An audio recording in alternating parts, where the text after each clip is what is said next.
ముందుగా మెదక్ జిల్లాకు సంబంధించి తెలంగాణ ప్రభుత్వం భూముల మార్కెట్ విలువను రిజిస్ట్రేషన్ ఛార్జీలను పెంచిన తర్వాత రాష్ట్ర వ్యాప్తంగా రియల్ ఎస్టేట్ మార్కెట్ పూర్తిగా మందగించినట్లు తెలుస్తుంది. స్టాంప్ డ్యూటీల భారం సామాన్యుడిపై ఏ స్థాయిలో పడుతుంది, క్షేత్రస్థాయిలో కొనుగోలుదారులు వెంచర్ నిర్వాహకుల నుంచి ఎలాంటి స్పందన వస్తుంది అనే దానిపై మరిన్ని అప్డేట్స్ మా ప్రతినిధి యాదగిరి గౌడ్ లైవ్ ద్వారా అందిస్తారు. చెప్పండి యాదగిరి గౌడ్. Good morning Kavya. రాష్ట్ర ప్రభుత్వం భూముల రేట్లను ఈ నెల 5వ తేదీ నుంచి పెంచడం జరిగింది. అయితే ప్రభుత్వం సంబంధించిన భూమి రేట్లు వివిధ ప్రాంతాల వివిధ రకాల పెంచడం జరిగింది. అయితే ఏదైతే ప్రభుత్వ భూమి వాల్యూను బహిరంగ మార్కెట్ లో ఉన్నటువంటి భూమి రేట్ల విలువను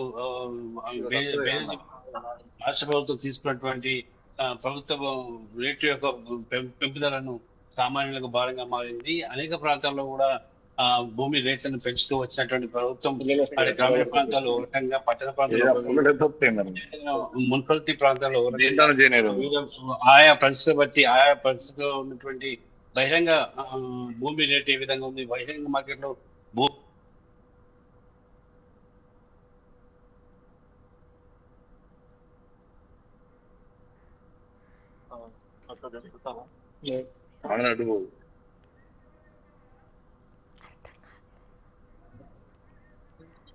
యాదగిరి గౌడ్ గారు అన్మ్యూట్ చేసుకోండి, మీ ఆడియో వినిపించట్లే.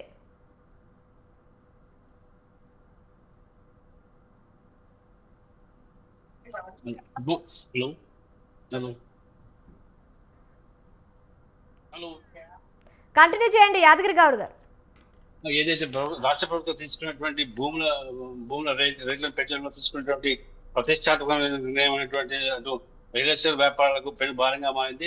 రియల్ ఎస్టేట్ వ్యాపారాలకే కాకుండా అటు ఏదైతే సామాన్య వ్యక్తులు కూడా భూములు కొనుగోలు చేయాలంటే కనుక ఖచ్చితంగా భారీ మొత్తంలో ప్రభుత్వానికి రుసుము చెల్లించాల్సి వస్తుంది. అయితే స్టాంప్ డ్యూటీ కానీ లేదా డాక్యుమెంట్ చార్జెస్ కానీ పెంచకుండానే భూమి రేట్లు పెంచడం ద్వారా దాని యొక్క వాల్యూ పెంచడం జరుగుతుంది. దానికి సంబంధించినటువంటి భూమి రేట్లకు అనుకూలంగానే 7.5% గా స్టాంప్ డ్యూటీ కానీ డాక్యుమెంటేషన్ కానీ చేయవలసి వస్తుంది.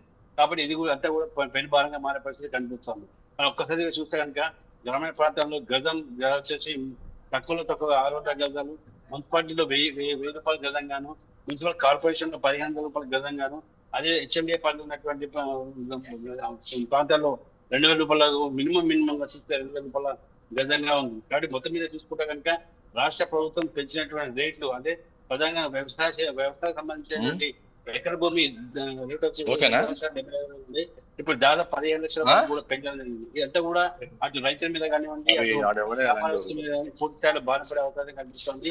ఇప్పుడు పూర్తి స్థాయిలో వారం 10 రోజుల నుంచి పెంచినటువంటి ప్రభుత్వ భూమి రేటు పెంచడం వల్ల అది ఇప్పటి వరకు రిజిస్ట్రేషన్ మొత్తం కూడా తగ్గుముఖ పట్టాయని చెప్పొచ్చు. దాదాపు 30 నుంచి 40% వరకు రిజిస్ట్రేషన్ ఆగిపోయింది. కేవలం బ్యాంకు లావాదేవీలకు సంబంధించినటువంటి రిజిస్ట్రేషన్ మాత్రం కొనసాగుతున్నాయి. అటు రిజిస్ట్రేషన్ ఆఫీసర్లో కానీ లేదా సర్వే కార్యాలయాలు కానీ పూర్తి స్థాయిలో రిజిస్ట్రేషన్ అయిపోతున్నాయి. కానీ ఖచ్చితంగా ఖచ్చితంగా రియల్ ఎస్టేట్ వ్యాపారానికి ఒక పెద్ద సవాల్గా మారే అవకాశాలు కనిపిస్తున్నాయి.